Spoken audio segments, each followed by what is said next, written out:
سلامونه ملګرو د نوازشریف په زوی په حسن نواز په لندن کې هم د غلا الزام لګېد. الزام نه بلکې ټیکس یې پټ کړی دی. جی ټیکس یې د لندن حکومت له نه دی جمع کړی. حسن نواز په برطانیه کې ټیکس نه دی ادا کړی. د برطانیې حکومت په حسن نواز باندې 52 लाख پاوند جرمانه ایښودی دی. جی چې د 52 लाख پاوند نه پاکستانی تقریبا 1 ارب 89 کروڑ روپۍ جوړیږي.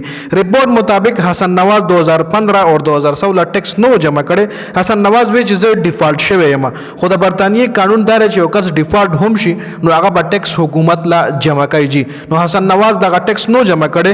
دغه ټیکس په مت کې اوس په حسن نواز باندې 52 लाख پاوند جرمانه خاطلې ده. جی اوس دا 52 लाख پاوند حسن نواز سره خپل شته کنه د پلار نه باخلي یا به د خپل خور د پنجاب وزیر اعلی مریم نواز نه غواړي او دا د پاکستان چې کم پیسې ده دا به یو ځل بیا لندن لزی ګورو به کنه هغه سره خپل پیسې شته کنه د خور نه غواړي قرض چې سم د پنجاب وزیر اعلی راکسنه څه پیسې راکړه چې دا ټیکس په جمع کما.